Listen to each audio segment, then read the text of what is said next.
क्या आप जानते हैं इंडिया और पाकिस्तान में फिल्मों और गानों के दरवाजे औरतों पर खोलने वाली पहली गुलकारा और एक्ट्रेस कौन थी?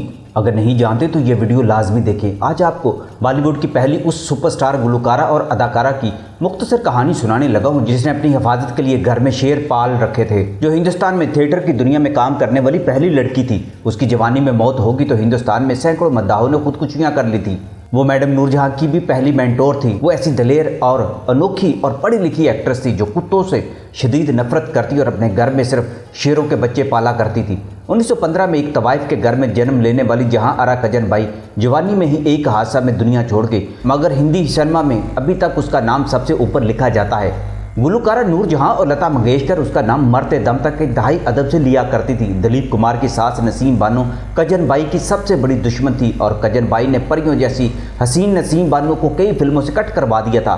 कजन बाई की मौत के बाद ही नसीम बानो का भी सितारा चमका था। कजन बाई शायरा भी थी। उसने मैट्रिक तक तालीम हासिल की थी। ये वो ज़माना था जब आला ख़ानदान के मर्दों के लिए भी मैट्रिक बहुत आम तालीम ख्याल की जाती थी। मैट्रिक पास करने के बाद वो मदन थिएटर से वाबस्ता हो गई। उसने आगा हशर कश्मीरी की फिल्मों में हीरोइन का किरदार अदा किया। कजन को सारा हिंदुस्तान मिस कजन कहकर पुकारता था। उसे मलका हुस्न और लार काफ हिंदी शर्मा भी कहा जाता था। उसका एक लग बंगाल की बुलबुल भी था। कजन ने इब्तदाई तालीम घर पर ही हासिल की थी और अंग्रेजी डांस पर दस्तरस हासिल कर ली थी। उसी उर्दू अदब पर भी दस्तरस थी। शायरी भी करती थी और अदा तखल्लुस के नाम से शेर लिखा करती थी जो उस वक्त के मशहूर रसालों में छपा करते थे। कजन बाई ने जब गाना शुरू किया तो कलकत्ता के सेठ करनानी की नज़र उस पर अटक गई। उसने छोटी उम्र में ही सेठ करनानी की कंपनी ज्वाइन कर ली थी। 1936 के वक्त तक मदन थिएटर के मालिक सेठ करनानी के साथ उसके ताल्लुकात बिगड़ गए और उसने मदन थिएटर छोड़ दिया और उसे करनानी के साथ मुकदमे का सामना करना पड़ा, जिसकी वजह से उसे कलकत्ता में अपनी कमाई हुई हवेलियां और अपनी तमाम जायदाद बेचना पड़ गई। लेकिन उसने हिम्मत न हारी। उसने जल्द ही कलकत्ता छोड़ दिया। हालांकि उस दौर में मशहूर था कि कजन बाई हिंदुस्तान के सबसे अमीर सेठ करनानी की महबूबा है।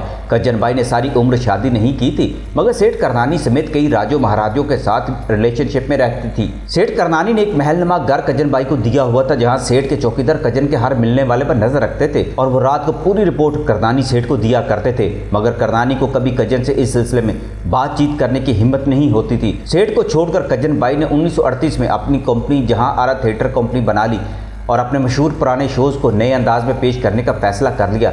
उसने उन दिनों एक स्टेज प्रोजेक्ट पर 60,000 रुपये खर्च किए थे और लाहौर और अमृतसर के बाद हिंदुस्तान भर में शोज़ करने लगी थी। मैडम नूरजहां उस वक्त बेबी नूरजहां थी। वो भी कजन बाई के साथ लाहौर में शो करने जाया करती थी। मुसलसल सफ़र करते रहने से उसकी सेहत गिरने लगी तो उसने अपनी वालदा सोगन बाई के साथ बम्बई में रिहाइश अख्तियार कर ली और बम्बई फिल्म इंडस्ट्री में काम करना शुरू कर दिया। इसी दौर में हिंदुस्तान में थिएटर और मौसीकी की कमर्शियल डिमांड बढ़ गई।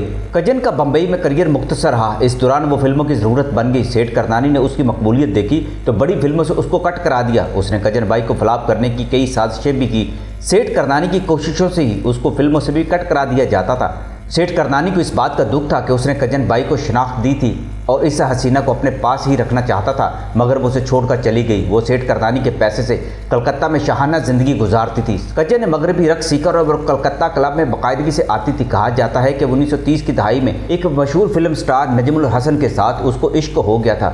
सेठ करनानी को इल्म हुआ तो वो उस रास्ते की दीवार बन गया, जिसके बाद कजन बाई और सेठ करनानी के दरमियान लड़ाइयाँ शुरू हो गई। उसने क्लासिकी मौसीकी की तरबियत उस्ताद हुसैन खान से ली थी। उसने स्टेज पर भी उन सालों में नमूदार होना शुरू किया था जब खवातीन को पहली बार हिंदुस्तानी थिएटर में परफॉर्म करने की इजाज़त मिली थी। सबसे चौंका देने वाली बात यह भी है कि कजन बाई मैडम नूरजहां की पहली उस्ताद और मेंटोर भी थी। उसने और गुलाम मोहम्मद ने नूरजहां को उस वक्त सिखाया जब वो बेबी नूरजहां थी और उन्हें रोज़ाना 12 घंटे तक रियाज करने पर मजबूर किया जाता था। इसके बाद ही तो बेबी नूरजहां मैडम नूरजहां बनी थी। कजन बाई हर दौर की मकबूल तरीन अदाकारा थी। बम्बई का पूरा मुल्क उनका दीवाना था। राजे महाराजे नवाब भी दिल हाथ में लिए फिरते थे। कजन बाई ने 1930 में फिल्मों में कदम रखा था। शीरीं फरहाद, लैला मजनू, शकुंतला, बलवा मंगाल, दिल की प्यास, आंख का नशा, जहां आरा, रशीदा, अनोखा प्यार और पृथ्वी विलिप उसकी मशहूर फिल्में थी। उसकी दो इब्तदाई फिल्में शीरीं फरहाद और लैला मजनू तो अपने दौर की सुपरहिट फिल्में थी। इन दोनों फिल्मों में उनके साथ अदाकार मास्टर नसार थे और ये जोड़ी गुलकारी के हवाले से भी मकबूल हो गई थी। कजन बाई हिंदुस्तानी फिल्मों की रीढ़ की हड्डी थी। उसका दौर खामोश फिल्मों से शुरू हुआ और बोलती फिल्मों से अरूज पर पहुंचा। 1935 में अपनी फिल्म मिस मनोरमा की शूटिंग के दौरान वो जख्मी हो गई तो उसकी रीढ़ की हड्डी टूट गई। कजन बाई के हादसे का सुनकर लाखों दिल टूटे और सैकड़ों मद्दाहों ने हकीकत में खुदकुशियाँ कर ली। कजन बाई को अपनी मकबूलियत का अंदाज़ा उस हादसे के बाद हुआ, मगर वो फिर इस हादसे के 10 साल तक संभल न सकी और 30 साल की उम्र में 1945 में उसकी कैंसर से मौत हो गई।